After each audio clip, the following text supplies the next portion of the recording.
ধন্যবাদ জীবন ভাইকে দিক নির্দেশমূলক বক্তব্য দেওয়ার জন্য। আমাদের ছাত্রলীগের নেতা কর্মীরা ধৈর্য সহকারে বসে আছেন, আপনাদের কাছে কৃতজ্ঞ। সংগ্রামী নেতৃবৃন্দ, জাতির পিতা বঙ্গবন্ধু শেখ মুজিবুর রহমানের সুযোগ্য কন্যা মাননীয় প্রধানমন্ত্রী বঙ্গবন্ধু কন্যা দেশরত্ন শেখ হাসিনার হাত দিয়ে যখন বাংলাদেশ বিশ্বের আকারে, সেই ধারাবাহিকতায় মাননীয় প্রধানমন্ত্রীর দিক নির্দেশনা নিয়ে আমাদের নেতা হাজীগঞ্জ শাহরাস্তির উন্নয়নের রূপকার, হাজীগঞ্জ শাহরাস্তির মাটি ও মানুষের নেতা মেজর রফিকুল ইসলাম বীরুত্তম দীর্ঘদিন হাজীগঞ্জের উন্নয়নের জন্য দিন রাত পরিশ্রম করে যাচ্ছেন। সংগ্রামী নেতৃবৃন্দ, এখন আপনাদের সামনে বক্তব্য রাখবেন হাজীগঞ্জ শাহরাস্তি হাজীগঞ্জের গণমানুষের নেতা মেজর রফিকুল ইসলাম বীরুত্তম। জয় বাংলা, জয় বঙ্গবন্ধু। এই সবাইকে একসাথে বলতে হবে, কোন নেতা আছে? এই শেখ হাসিনার কোন নেতা আছে? হাজীগঞ্জ পৌরসভা ছাত্রলীগের কোন নেতা আছে? এই আমাদের কোন অভিভাবক আছে? এই সবাইকে তালি দিয়ে বলতে হবে, কোন অভিভাবক আছে? এই টিচার ভাইরা সবাই একসাথে বলতে হবে, নেতা আছে? এই সেই নেতা মেজর রফিক উন্নয়নে সবাই বলে আমাদের তোমাদের হাজীগঞ্জের গরিবের সবাই বলে রব উঠেছে। জয় বাংলা। এখন আপনাদের সামনে বক্তব্য রাখবেন মেজর রফিকুল ইসলাম বীরুত্তম এমপি মহোদয়।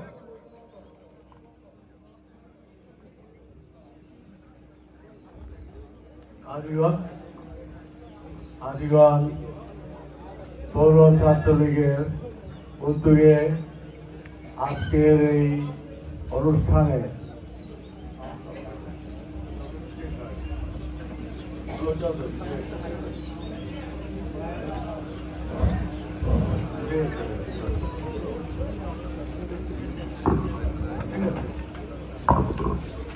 হাজীগঞ্জ পৌর ছাত্রলীগের সভাপতি শের আলম ব্যাপারী এবং সাধারণ সম্পাদক মেহেদী হাসান রাব্বি তাদের উদ্যোগে আজকের এই যে মিলন সভা, মূলত আমাদের প্রথম পরিকল্পনা ছিল 7ই জানুয়ারি 2024 সালের বিজয়ে দ্বাদশ জাতীয় সংসদের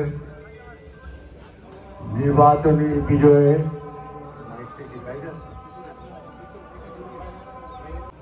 আওয়ামী লীগ ও অঙ্গ সহযোগী সংগঠনের নেতৃবৃন্দ, নির্বাচিত বিভিন্ন জনপ্রতিনিধিবৃন্দ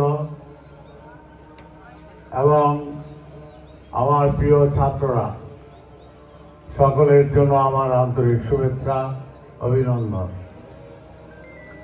দ্বাদশ জাতীয় সংসদের যে নির্বাচনে আমরা বিজয়ী হয়েছি 7ই জানুয়ারি, এই বিজয়ে ছাত্র লীগের যে বিশাল ভূমিকা,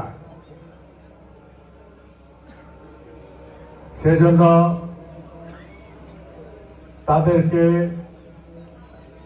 শুভেচ্ছা জানানোর পাশাপাশি আমি মেহেদী হাসান রাব্বি এবং সৈয়দ আলমকে বলেছিলাম যে একই অনুষ্ঠানে, যেহেতু বিষয়টি আমরা ভাষার মাস ফেব্রুয়ারি মাসে করছি, এই ফেব্রুয়ারি মাস নিয়ে একটু আলোচনা রাখলে এটা অর্থবহ হবে। সেই লক্ষ্যেই আমি মাতৃভাষা দিবস, যেটা 21শে ফেব্রুয়ারি, আর কয়েকদিন পরেই সেই দিবসটি উদযাপিত হবে এবং সেদিন আমি ইনশাল্লাহ হাজীগঞ্জ শাহরাস্তি দু জায়গাতেই উপস্থিত থাকব। আজকে তোমরা যারা এখানে আমাদের সামনে বসে আছো, ছাত্র সমাজ, ছাত্রলীগের নেতা কর্মী, 1952 সালে আমি একটু ফিরে যেতে চাই, তোমাদেরকে 1952 সালে নিয়ে যাব এবং একটু চিন্তা করে দেখো 1952 সালে তোমরা হাজীগঞ্জে নয়, তোমরা আছো গোপালগঞ্জে। 1952 সালের ফেব্রুয়ারি মাস, 21শে ফেব্রুয়ারি মাতৃভাষা বাংলার দাবিতে যখন বাংলার মানুষ মিছিল নিয়ে বের হলো ঢাকায় এবং বাংলাদেশের বিভিন্ন অঞ্চলে, সেদিন ঢাকায় পাকিস্তান সরকারের নির্দেশে বাঙালির উপরে গুলি চালানো হলো। শহীদ হলেন রফিক, সালাম, বরকত, জব্বর সহ অনেকেই, আহত হলেন বহু মানুষ।